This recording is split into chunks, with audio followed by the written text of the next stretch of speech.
It's football season, and you can now get almost anything you need for game day delivered with Uber Eats. What do we mean by almost?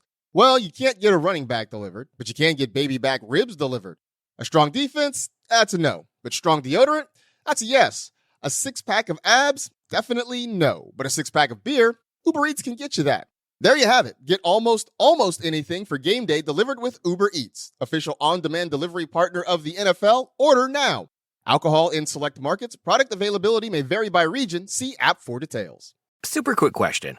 How many tabs do you have open right now? If you're like me, it's dozens. And if you're running a business, it's a lot more. And with all those tabs, you're spending more time searching and less time, growing your business. But HubSpot's customer platform brings all your tools into a single, powerful place for marketing, sales, and service teams.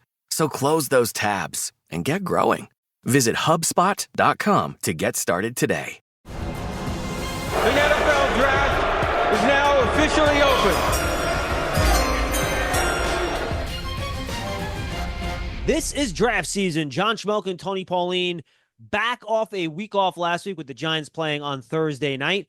We have a couple weeks of college football to talk about and a whole lot more. Draft season is presented by Moody's. Moody's is a proud partner of the New York Giants. Decode risk, unlock opportunity. Learn more at Moody's.com. You can find all of Tony's written work at Sportskeeda.com. And Tony, fun week of college football. We had an upset in the afternoon. I watched that game almost beginning to end. Then we had, of course, the Battle of Titans at night between Alabama and Georgia. And, I'm not going to lie, it's halftime of that game, and I had not gotten a lot of sleep the last couple of nights. I'm like, I was close to just putting the head down on the pillow and calling it a night. I'm happy I didn't, because that ended up being a heck of a comeback attempt by Georgia. And really, the game lived up to the billing, which is not something you can often say. And a second upset in the SEC on the last Saturday, because Kentucky over Mississippi was an upset. I don't think too many people really thought that Alabama would beat Georgia. And just to go along with your thought about turning the TV off and going to bed, I had actually started writing my risers and sliders, and Jalen Milroe was my number one riser, and I was writing about how the hyped up game really didn't live up to the hype, and it was over before it started. And then I said, you know what? Let's just wait and see what happens. And then there's this furious comeback, and wow, I mean, even if you don't like college football, which I love college football, that was just an incredible game, highlighted by two players, quarterbacks that are going to be top picks, in my opinion, in the NFL draft. And we saw the best and worst of each of those quarterbacks, Jalen Milroe of Alabama and Carson Beck of Georgia, really throughout the game.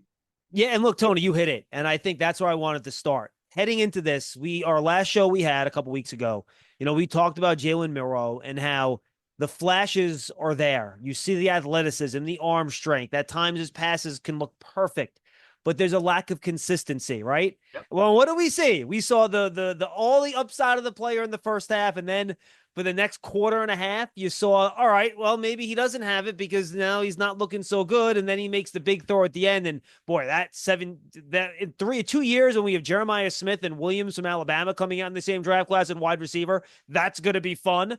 But boy, you saw the good and bad in Milroe, like his entire scout of him in one game. After that first half, you never really rate a guy off of one game, never mind a half. But after that first half, you're like, Jalen Milroe is going to be the second or third quarterback selected. He's a top 6 pick.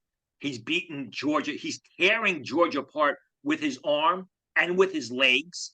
I think he missed on 3 throws. Yeah, I think he had almost 200 passing yards and 100 rushing yards at halftime. Right, it was like 199 passing. I think it was 18 or 21. There was one bad interception within the when they were going in for another score, which would have put the game further out of reach, or seemingly out of reach. And then there was another incomplete where the receiver dropped the ball. So he was near perfect that first half.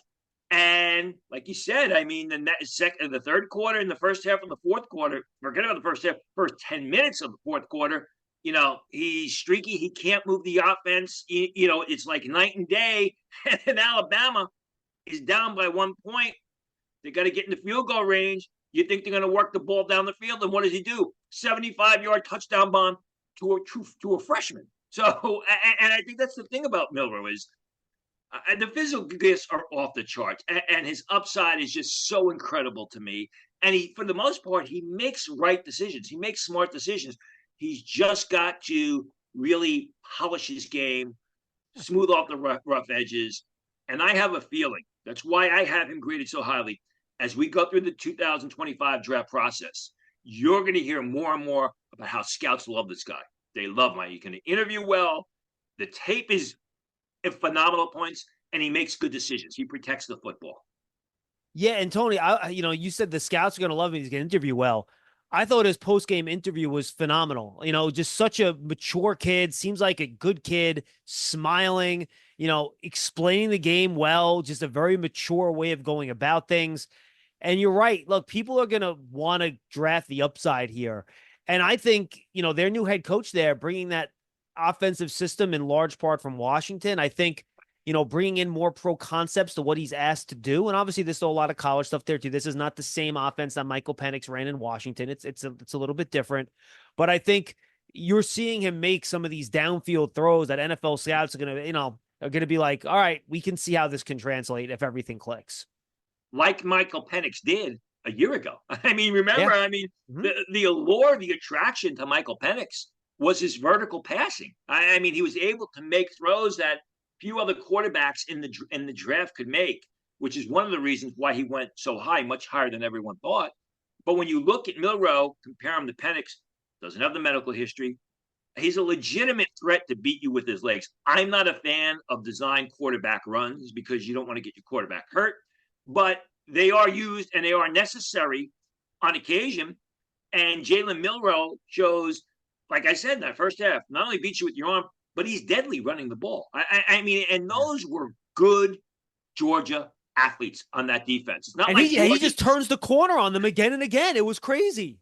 It's not like Georgia is a slouch on defense. Right. Those are not only good defensive players, they're good athletes. Those are the guys who are going to test very well. And Jalen Milroe, basically had him. They were chasing him downfield because they couldn't catch him. No, I'm with you. You saw all the traits. And then Carson Beck. If you watch the first half of this game, you'd say, oh boy. First down, how about third day? Like, it was not pretty, Tony. It looked like to steal a line from Sam Darnold on the sideline against the Patriots, like he was seeing ghost out there. He didn't know where the defenders were going to be. He tried to throw that pass over the middle. He didn't even get it over the defender's head to it right to him. There were some bad decisions, like he wasn't seeing what was happening. Then in the second half, they started figuring things out, and you saw the touch. You saw the accuracy. And even in the first half, that first deep ball he threw was perfect. It was just dropped down the sideline, right? So I think you saw what you like about Carson Beck. I don't think he has an A-plus arm. I think his arm is good enough, but he's accurate. He puts the ball where it needs to go. For the most part, though, his ball placement in this game was not where you want it to be from start to finish. But he finished the game extremely strong and almost brought Georgia to a victory. When he basically put Georgia in the hole. That first half, 3 interceptions, 1 fumble loss, couldn't protect the football, made some bad decisions. And I kept saying, let's see how Carson Beck responds, because he's never really been in a situation, or he's rarely in a situation in Georgia where he's playing from behind, because Georgia is so good and so much better than their opponents. This is going to be a game where scouts key on and they have a lot of questions about, because yes, he did play incredibly well in the second half. He did bring them back, and he did actually get them into the lead, but it was 30-7 at halftime. So basically you're throwing caution to the wind because you're in such a hole. You're such a deficit, 23-point deficit, 4-score deficit. You got to, basically put the ball up. Still, there were some times where his pass placement accuracy is so on the money, and he showed a lot of cool and he showed a lot of calm. There are going to be some people who look at that second half and they praise Carson Beck. There are going to be some people who look at the interceptions and the fumbles and, the lack of great mobility as opposed to, say, Jalen Milroe, and they're going to question that. Are you a morning person? Or when you roll out of bed, do you literally roll out of bed? Listen, mornings can be hard to handle. From the moment you open your eyes, your responsibilities and to-dos start piling up in your head. But you know what helps? Yep, a shower.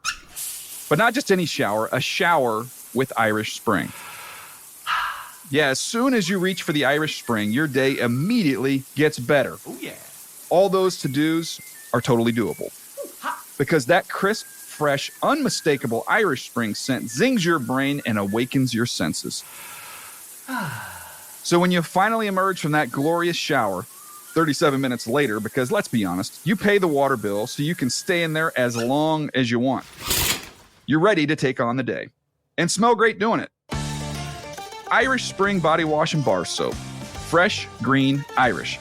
Look for Irish Spring in the soap aisle at Walmart. Yeah, and look, he's functioning mobile. Like, he can run, he can get yards when he needs to, but he's not the athlete that Jalen Milroe is. Absolutely. Anybody else, Tony, jump out at you during this game? I already mentioned Williams, the true freshman wide receiver from Alabama. He's going to be a player when he gets draft eligible with Jeremiah Smith in a couple of years. Smith, by the way, in the other game, had another unbelievable catch for a touchdown this week. That kid's unbelievable. The Georgia wide receivers didn't necessarily impress me all that much. We didn't see a ton from Trevor Etienne because they were playing from behind pretty much the entire game, so they couldn't use him much, though there were a couple runs still where he showed some change in direction and some vision that I thought was pretty awesome. Anyone else jump out at you during this game? Especially late in the game. And I hate to point to defense, but I thought Deontay Lawson, the linebacker for Alabama, he's a terrific player. He's explosive. He's what we're accustomed to at Alabama. These incredibly athletic sideline to sideline, middle defenders, linebackers, who are also very good at blitzing the quarterback. Keep an eye on Deontay Lawson, number 0. Good stuff, Tony. Now, I want to get to the other upset that we mentioned, Ole Miss falling in that game to Kentucky. Now, maybe this should have been that big of a surprise. We saw how Kentucky played Georgia, right? Yep. Was that either last week or 2 weeks ago, where they had them down to a final possession. Georgia had the ball with a chance to win that game against Georgia.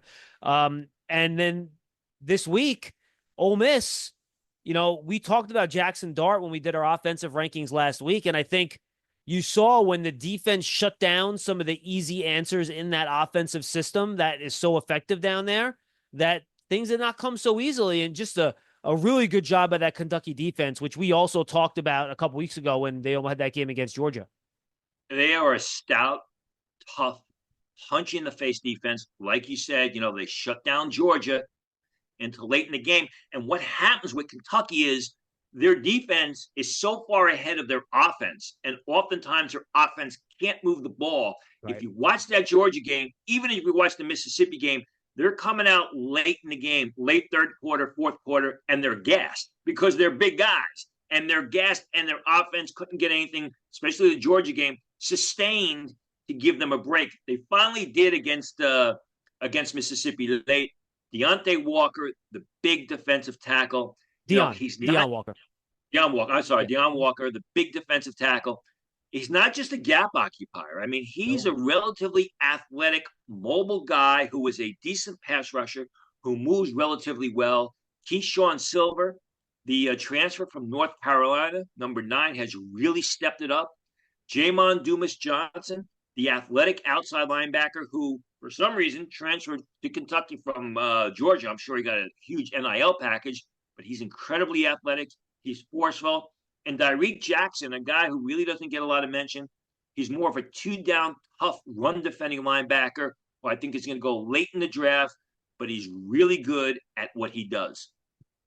Yeah, and just a really nice job. And do you give a hit to that Ole Miss offense? Jackson Dart, Harris, right, is their number 1 wide receiver, or do those guys kind of stay where they are for you, Tony, when you evaluate those guys?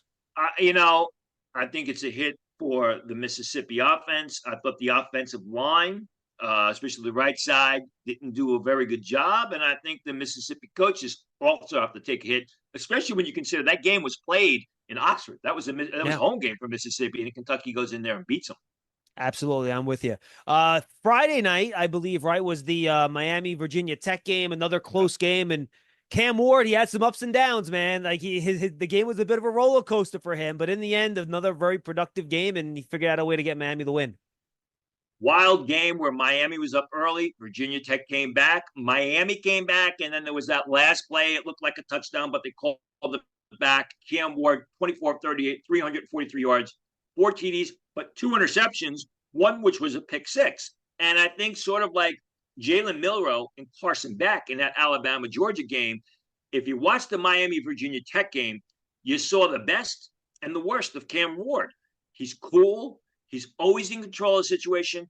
For the most part, he makes good decisions, but there's a lot of poor mechanics when he throws the football. A lot of throwing across his body, which leads to interceptions. A lot, sometimes late passes, because he's trying to make plays, but he's delivering the ball late. And the thing with Virginia Tech is, I mean, they've got two terrific cornerbacks that are going to be day two picks, Mansour Delane, the junior, and Dorian Strong. And when you're throwing across your body or you're throwing the ball late and you're going up against good defensive backs, they're going to make you pay. And that's what happened against Virginia Tech. Absolutely. All right, let's jump over to the Boise State running back. We talked about a little bit a couple weeks ago, Tony. And thanks to a score update during that Ole Miss game, Giante, so we have that now. Assuming ABC has it correct. Ashton Giante, just an unbelievable game versus Washington State. 26 carries, 259 yards, 4 touchdowns at 192 yards against Oregon the previous week. And for those of people my age and probably a little younger than you, Tony, you know, used to use Bo Jackson in Tecmo Bowl, and people used to just bounce off of him, and you can run around and do crazy stuff, and nobody could tackle Bo Jackson or Christian Okoye, for that matter, in Tecmo Bowl. That's what it's like watching Ashton Giante. It looks like this guy like lathers himself in like butter before the game. His people just slide off of him. They bounce off of him. They just cannot bring this guy to the ground. He's unbelievable. From a college football point of view, you got to say he's the Heisman Trophy favorite right now after the first month of the season. More so than Travis Hunter, you think, huh? Yes, because I think he's done it against a little bit better competition. It'll be interesting to see with Travis Hunter, because I think Giante means more to Boise State than Hunter does to Colorado. And a lot of people will probably say, what are you talking about, Tony? Well, you still got Shedeur Sanders there and a few other playmakers. But I think Giante should be the favorite, whether it's, you know, all the headlines and the hype, whether he gets it or not. But you look at his numbers. You mentioned the game against Oregon. He had that great first game against Georgia Southern. From a pro prospect point of view, it's sort of like Breece Hall in the sense that, you know, he's a first round talent who plays a second round position. But the way things are going now, if he has a good postseason, which I'm sure, you know, he should have a good postseason, you look at his game, he's not just a downhill ball carrier. He can turn the corner. He can get around the edge. They don't throw him the ball that much, but when they do, he does a good job catching it. I could see him going late first round. I could see a team moving back into the first round to grab him because he is a 3-down back that can fit a variety of schemes. Yeah, this is going to be a much better running back draft class than we've had, I think, the last year or so. So that'll be fun to look at. Tony, anything else you want to hit before we get to your defensive top 10s here? No, I mean, that was basically it from last week. There was a lot of exciting games, and I think, you know, there were games that could impact the NFL draft from the guys that we just spoke about. All right, let's get to our defensive top 10s, Tony. You ever broke it down into defensive tackles, defensive ends, linebackers, and then you have defensive back. So that's how we're going to have this split up here for everybody. Tony differentiated between the DNs and the outside linebackers, so we'll go through that as well. But let's first start with the defensive tackles, Tony, and not a surprise, the 3 guys who you have on top of your board here, but I will have a question for you as to one of their rankings for you. You have Deion Walker, who you just mentioned from Kentucky, a 340-pound guy that can move like a 305-pound guy, which is really impressive. And then the 2 Michigan guys, Kenneth Grant, who you also have a first-round grade on out of Michigan, but you have a second-round grade on Mason Graham, which I think, based on what I've seen and what I know some other analysts say, they're probably surprised to see that there. So talk about those 3 as a group, and then why you have Graham as the 3rd guy in that group with a second-round grade. I have a very early second round grade on him. If you look at, even though my grading system, I got a 3.99, which is a fringe first round grade. Why do I have him listed lower than Kenneth Grant? Because Kenneth Grant is a lot like Deion Walker, except he's probably more mobile. He's more athletic. He makes a lot more plays outside the box, and he's a big, huge guy. I like Graham a lot. I don't know how he's going to test athletically. I think he may be a bit more limited. I know he's a little bit more limited than Kenneth Grant. That's why I have a early second round grade. But again, he plays the defensive tackle position, so it would not be a surprise if he ends up in the first round, because that is a priority position come draft weekend. No question about it. I think Walker is going to be, when all said and done, Tony, we're going to look at it, he's going to be one of the safer picks in the draft. Like, if you pick that guy, you know you're going to get a good NFL player. We'll see how good he's going to be. But at that size and athleticism, and similar probably for Grant, though he's not quite as big as Walker, right? I don't think he's upwards of 340, 350. But, No. Walker, I think, is going to be one of the safer picks in this draft, wherever he ends up going. And he's playing like it now. I mean, we spoke about it in the Mississippi game. You go back and you watch the Georgia game. He clogs the middle of the field, but he also does a nice job making plays. He's not a two-down defensive tackle. He's a guy that can play 3 downs, which is a major bonus. Now, you don't want these guys to be huge. They can't be 360. So in the lead up to the draft, he's going to have to show that he's in good condition, and he's going to have to test well. I'm sure the latter will come true. The conditioning, that will come down to, his interviews, and more importantly, what the Kentucky coaches say about him off the field. Yeah, a couple years ago, we talked about Jordan Davis and how he tested as a super athletic defensive tackle, but that didn't necessarily show up on tape, Tony, the way it does for him. And it's funny. Yeah, it correct. Did for Jordan Davis on a consistent basis, where Walker has been, very consistent. And this will be somewhat of an aside, so I apologize, but I was thinking about this yesterday as Travis Jones tracked down Josh Allen on the sideline on that pass last night on Sunday Night Football. I remember 2 years ago, I thought I wasn't necessarily sold that I liked Jordan Davis more than Travis Jones. They were in the same draft, and I feel pretty good about that right now. I'm not going to lie. Travis Jones, the light has gone on for him this year. I wrote about him at Sports Ski in the preseason about what kind of a camp he was having and how he was basically taking over that starting position. And he's a good fit because he's a good athlete, and it's clicking for him this year. Yeah, coming absolutely. out of UConn. Yeah, I know. And that was the thing out of UConn, right? You saw flashes of dominance, but it wasn't that consistency down in, down out when he came out that year. All right, let's go to your next group. You have 4 other guys, Tony, with second-round grades. About time. We haven't had a good defensive tackle draft in a while, so the NFL needs this desperately, by the way. You have Walter Nolan out of Mississippi, Tyleik Williams out of Ohio State. We've talked about him before. TJ Sanders out of South Carolina, and then Bear Alexander out of USC, a better named defensive tackle I'm not sure we're going to have. Alexander's more of your 1-gap 3 technique type, not the biggest guy in the world, not the tallest guy in the world, but extremely quick, explosive, plays with great leverage, and gets that first step on defenders. A lot of people are up and down on TJ Sanders. TJ Sanders is a guy, when he's on his game, he will just take over the game. Watch last year's film against Georgia when he was unstoppable against what was a terrific Georgia offensive line, including the center of Cedric Van, whatever his last name was. Van Pratt, right? Van Pratt. Thank you. Yeah. He's a guy, he's athletic, and he's got terrific size. Tyleik Williams, you mentioned Deion Walker being a very safe pick. I think it's the same thing with Tyleik Williams. He comes out, he plays 3 downs, he goes hard every snap. Not the biggest playmaker in the world, not the most athletic guy in the world, but very consistent. Walter Nolan is a big athletic guy. You saw flashes of him Saturday against Kentucky. You saw flashes last year when he was at Texas A&M. I have a second-round grade on him. He's right under Mason Graham. But again, the guy who's that big, who plays a priority position like defensive tackle, if he takes off and then tests well in the lead up to the draft, wouldn't surprise me if he ends up in the back end of round 1.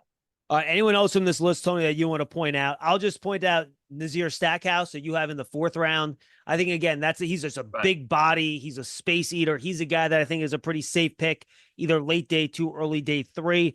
Anyone else from this list jump out of you? Stackhouse is for Georgia, by the way. And Stackhouse had a good game. Had some flashes against Alabama. He's up and down, though. Keep an eye on Yahya Black of Iowa, 6'5.5", 333 pounds. He's going to test relatively well.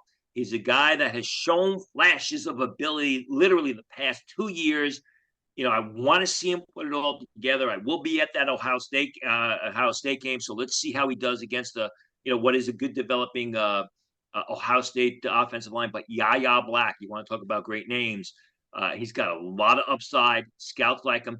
Came into the season with 4th-round grades. He's moved into the second day, has the ability to move up even further. From Yaya Diaby 2 seasons ago to Yaya Block this year. Who knew? A lot of Yayas. Ay. All right, let's go to the defensive ends here, Tony. We got only one guy with a true 1st-round grade, and that's James Pierce. No surprise. You have a 1/2 on JT Tuamalu from Ohio State. He obviously could have came out last year. Probably would have been drafted in the same area, I would imagine. Maybe early second round for him.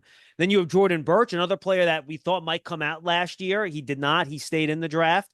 Ashton Gillott, another guy we talked about on last year's shows that we thought might come out. He's kind of like a tweener a little bit between D tackle and D end. Then you have Shamar Turner, Michael Williams from Georgia, and Landon Jackson, all with second round grades as well.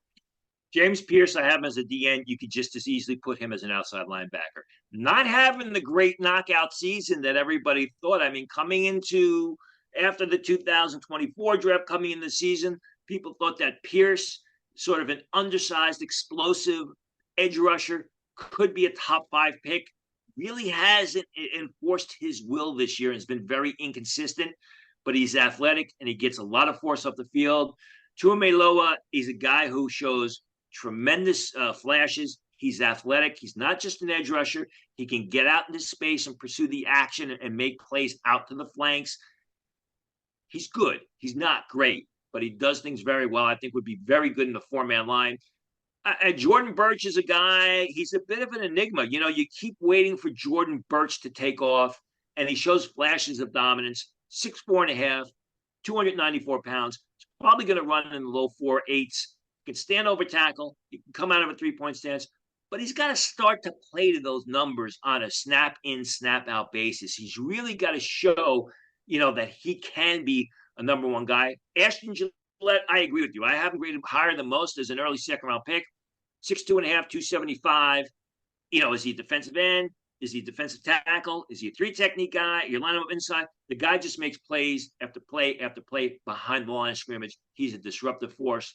Shamar Turner is, in my opinion, one of the most underrated players at the position. 6'3", 290 pounds, 4'7", very athletic. He plays to those numbers. He makes a lot of plays up the field as a pass rusher or can get out into space. Michael Williams, when he's on his game, he's tough to stop, struggling with injuries thus far this year. Landon Jackson is a taller, stronger guy from Arkansas. Some people have him as a first-round pick. I disagree. I don't think he's going to be a great tester, but he's a real good football player. And one other guy I'll throw out from the list, Tony, you have him in the 3rd round with Nick Scorton out of Texas A&M, Purdue transfer. I just like his combination of size and athleticism. He's got a wicked spin move. I know he hasn't taken off quite yet this year. He had a minor ankle injury, I believe, in week 1, if I recall. I don't know if he missed any time with that, but I think Scorton, when all is said and done, might move up some boards from where you have him. Bigger guy, moves very well. And the guy that I have underneath him, Michael Green from Marshall. Keep an eye on him. I think he's got 4 or 5 sacks already. He's a taller, thin edge rusher. He's got to just physically mature, but Marshall, for years, they had guys going in the 1st round. It's kind of fallen off. They have guys drafted here and there. I think Michael Green is a guy from Marshall who's going to be at least a day 2 pick, depending on how long he stays in, how he continues to develop his game and his body. All right, from defensive end to outside linebacker, this is where kind of your edgy, twitchy guys that you have on the board that Tony likes to put them in this category. So you have a couple guys that people should be familiar with based on our conversations here already, Tony. Abdul Carter, who is the next guy in the Chop Robinson, Dafe Owe, Micah Parsons kind of group from Penn State. All very similar. He was an inside backer last year. Now he's on the edge for them. Jalen Walker from Georgia, who's had a really big start to this year. You have a 2nd-round grade on him. Barrett Carter out of Clemson, and then 2 other 2nd-round grades. Then we'll go through the rest of the group. Trey Moore and Jamin Dumas Johnson out of Kentucky, who you mentioned earlier. Yeah, I mean, Abdul Carter, you watched the game against Illinois, didn't have a lot of stats early in the game, but he was imposing his will. I mean, he was beating the defensive tackle around the edge to the inside, making the quarterback, Altmaier, move his feet, leave the pocket. Illinois, who's had a really good year, has had a really good season, as is Altmaier, their quarterback. And I just think with Carter, I think I said this in the beginning of the year, people are going to pigeonhole him or broad brush him as a edge rusher. But I think he's a lot more than that. I mean, I think he's a guy that can play 3 downs. He's great. He was terrific in space last year. They're using him more up at the line of scrimmage. And that versatility, that ability to do so many things well, in my opinion, is going to push him into the very early part of the draft. And he looks like a guy that's going to test incredibly well. Ditto for Jalen Walker, guy that I've mentioned a couple times on this podcast. I watched the Georgia tape. And I kept seeing this guy who was a substitute player, was a role player, wasn't a starter last year, number 11, the athleticism, making plays, and Jalen Walker has really taken his game to the next level. As a blitzer, as someone who can make plays in space, guy sort of reminds me of Nolan Smith in that capacity. He's got a great amount of upside. Barrett Carter, I mean, he's your traditional weak side linebacker. Doesn't do a bad job on the blitz, but he's a guy that you're going to use him in coverage. You're going to use him to go sideline and sideline. I have him as an outside linebacker. Sometimes they put these guys on the inside. They use them as inside linebackers because they can run so quickly sideline to sideline. Carter's a guy who's going to barely measure 6 foot tall, 230, 235 pounds, probably going to run the 4.55s. Sort of like that type of linebacker that people have forgotten about. You know, how running backs have been downgraded. Your off-the-ball linebackers have also been downgraded, but Carter is one of the best ones in this draft. Trey Moore, a lot of people don't know about him, was at Texas San Antonio last year. He showed flashes. I'm told that the Texas coaches love him. He's got great upside. He is more of your Abdul Carter type, a real good pass rusher who also has the ability to play in space. Jamin Dumas Johnson, we talked about him earlier. And then Derek Moore out of Michigan, who's having a good year for, you know, a Wolverine team that is a little bit down, especially compared to last year when he won the national championship because they lost so much talent on the offensive side of the ball. But Derek Moore is also, you know, your big, stout, 3-down linebacker. I have him as an outside linebacker, but again, you could stick him on the inside as well. Anybody else in this group, Tony, that you want to touch on? Cullen Oliver is a guy from Oklahoma State, scouts like, but he got injured early on. Power Eccles of North Carolina has shown flashes. Just a great athlete. I mean, he's going to measure about 6 foot tall, maybe a shade less, 230 pounds, but he's going to run in the low 4.4s, and he plays to that speed. And then you have one guy I'll ask you about. You have Jack Sawyer all the way in the 4th round here, which I think some Ohio State fans might be upset about. 6'4.5", 263 pounds, is probably going to run in the 4.8s. I mean, he's a good college pass rusher. Is he a defensive end on Sunday? Is he an outside lineman? I think he's a situational pass rusher on Sunday, unless he, you know, surprises people with his pre-draft testing. And as such, I think that's why I have his draft stock a little bit further down. All right, let's go to the inside linebackers here, Tony. And the only guy with the first round grade you have is Harold Perkins out of LSU, who unfortunately now dealing with a serious injury. And a lot of people thought he was an edge rusher. I go back to his early days at LSU where he was like a heat-seeking missile, going sideline to sideline, would find the ball handler, was basically a knockout hitter, covers a lot of area on the field. You know, people are talking about him as a edge rusher, but he's only about 6'2", 220 pounds, and now he's dealing with an injury, unfortunately. Absolutely. You have 3 guys with second-round grades: Danny Stutzman, Nick Martin, and Lander Barton.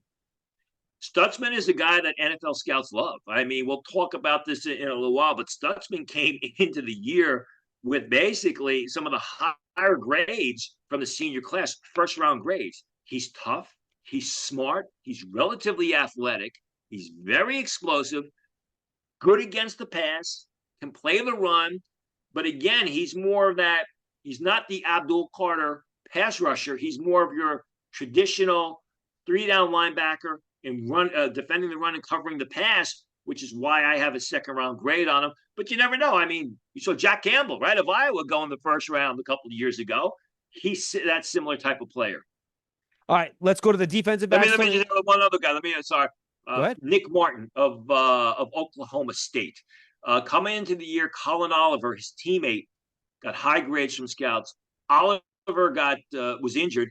And then Nick Martin has just taken over at Oklahoma State's defense when they play defense.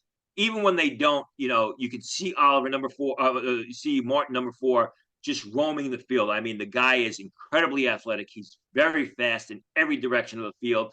Not a bad blitzer, but great in space. All right, let's go to the defensive backs, Tony. And cornerbacks dominate this in terms of first-round grades. Though, I'm going to ask you about the one safety that you have in the second round. Actually, you have 2 or 3 of them. But the top one is Malachi Starks. A lot of people have him as a first-round pick. What's holding you back from giving him a first-round grade, Tony? Could be. I mean, I could understand that. It's just that, and he's not bad in coverage. And I look at these guys, you know, are they a liability or when they play over the slot receiver? And the issue is no for Malachi Starks. underclassmen want to see how he tests. And I hate to say this, it's kind of a blight on me, but the safeties kind of downgraded as not first as a priority position or first round position. I could understand why people would put a first round grade on him though. All right, you have a couple other safeties with second round picks. Why don't we knock that position out first? You have Billy Bowman out of Oklahoma, Rod Moore out of Michigan, Tony, and then you have a couple third round grades with Dante Trader, Nick Imawari, and Malik Verdon. And Mawari is the guy that we spoke about with Bruce Feldman in our first show. Bowman, he's a complete safety, terrific run defender, good covering center field, excellent against the pass. Rod Moore is that similar type of safety, has struggled with some injuries, just hasn't put it together. And Mawari looks more like a linebacker in the secondary, the way he plays. He's so large and he's so imposing. And even the guy I have under Emirati, Verdon, is like Emirati in that he looks like a big linebacker, playmaking linebacker in the secondary.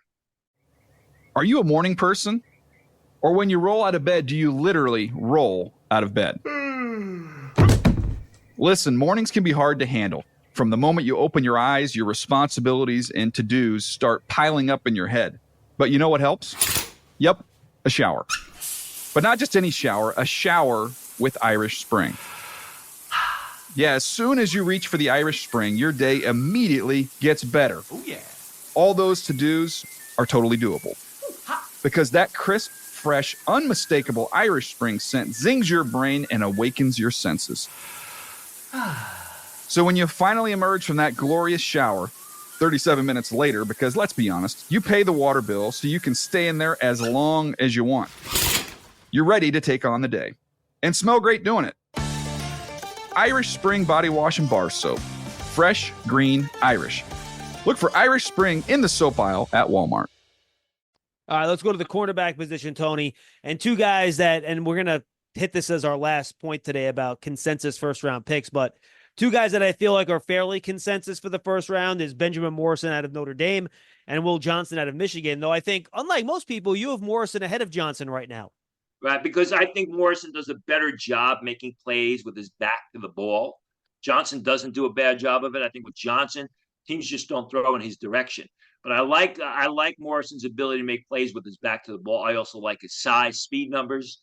I don't think you can go wrong with either guy. Absolutely. And then you have Denzel Burke and Takario Davis with kind of fringe first, early second round grades.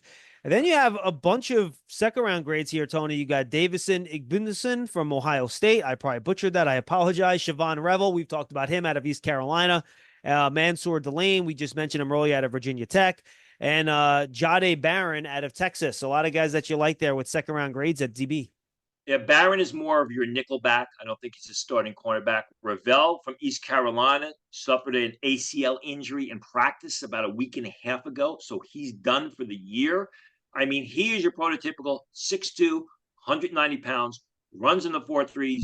He's more of a size speed guy. He's a good cornerback, but he needed a lot of work on his ball skills. Where I said Benjamin Morrison does a great job making plays with his ball, Ravel does a lot of face guarding. It doesn't matter as of right now because he's not playing the rest of the season. I'm sure he'll go through the process and decide whether or not he's going to enter the draft. Some people thought he could be a first round pick. I don't know. I mean, there's the Seattle Seahawks that usually draft those bigger, fast cornerbacks, regardless of the ball skills, very early.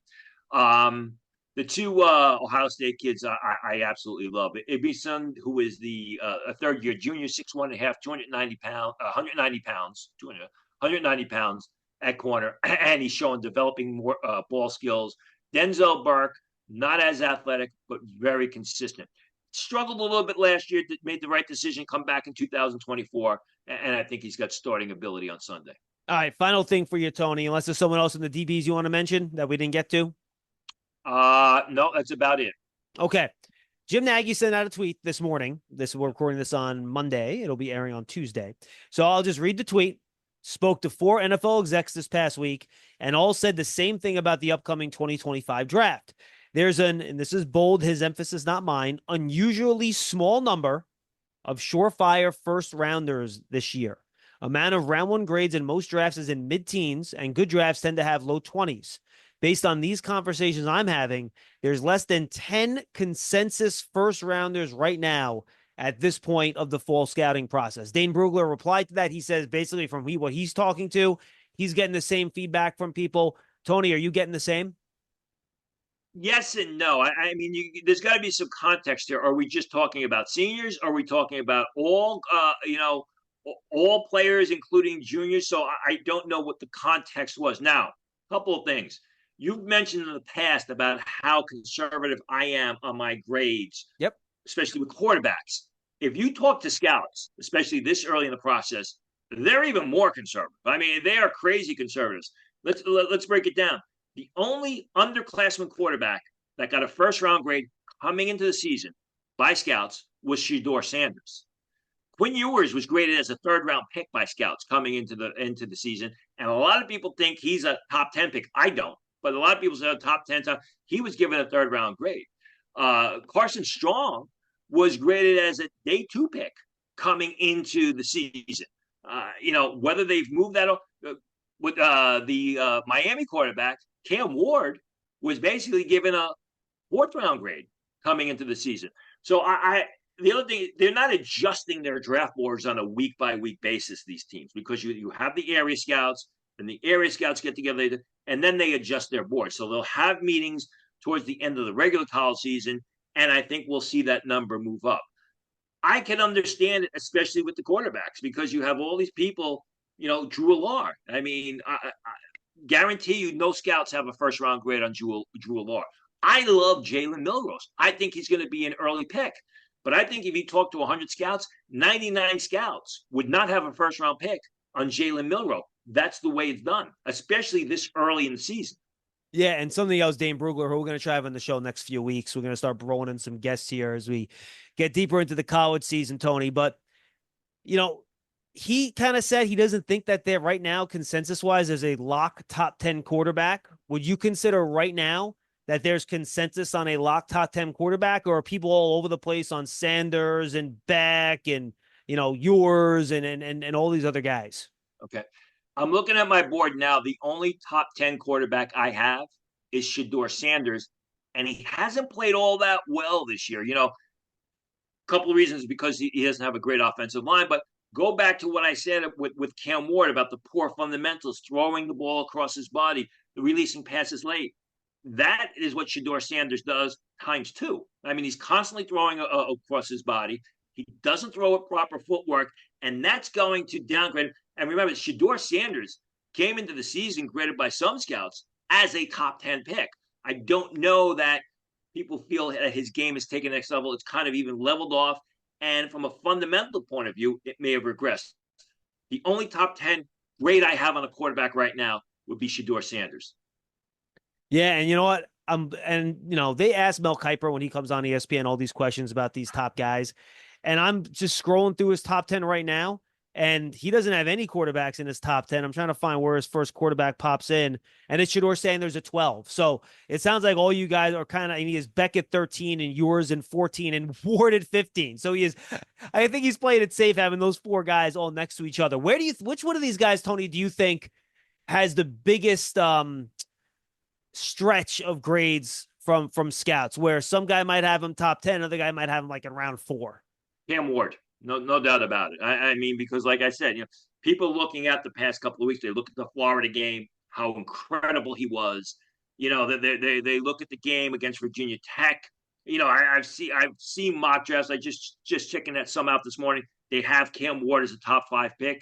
I guarantee you, if you talk to a lot of people, scouts in the business, they're going to say, yeah, bottom half of second round. The other guy would be Quinn Ewers. Like I said, I mean, people think top 10. Quinn Ewers came into the season with 3rd round grades, and now he's injured, and Arch Manning has taken over, the job and the headlines at the University of Texas. I think they got to go back to Quinn Ewers, but that's not going to help Quinn Ewers, who, while some people think he's a top 10 pick, scouts are saying day 2. That's interesting. And I should point out to people too, obviously, this is a draft podcast, it's not a Giant podcast per se, but a lot of Giant fans obviously are listening to this based on that, hosted on giants.com, our podcast platforms, everything like that.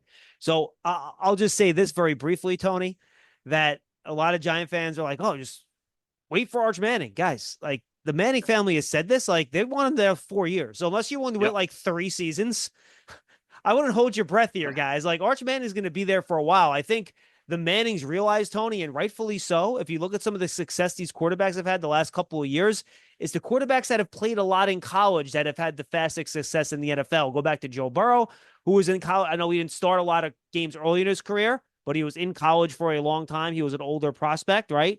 Jaden Daniels was in there for a long time playing. So a lot of these guys that have been there for a longer period of time end up having the most success right away.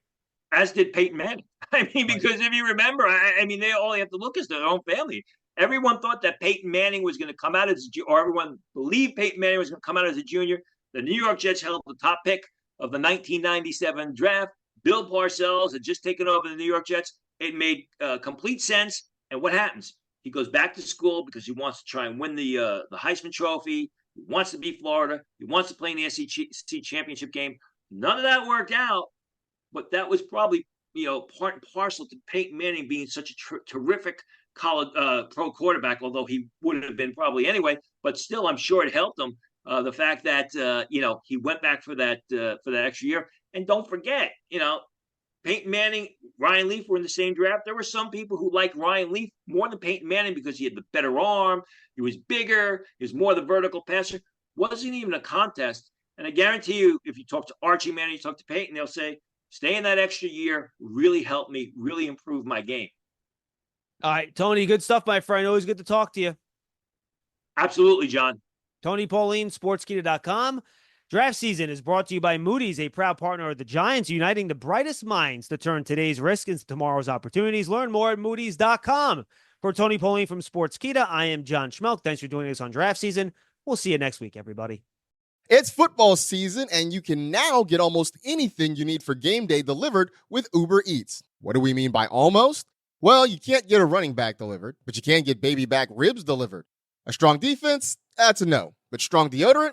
That's a yes. A six-pack of abs? Definitely no. But a six-pack of beer? Uber Eats can get you that. There you have it. Get almost anything for game day delivered with Uber Eats. Official on-demand delivery partner of the NFL. Order now. Alcohol in select markets. Product availability may vary by region. See app for details. You go into your shower feeling, but as soon as you reach for the Irish Spring, your day immediately gets better. That crisp, fresh, unmistakable Irish Spring scent zings your brain and awakens your senses. So when you finally emerge from the shower, 37 minutes later, because you pay the water bill so you can stay in there as long as you want, you're ready to take on the day and smell great doing it. Irish Spring Body Wash and Bar Soap. Fresh, green, Irish. Shop now at Walmart.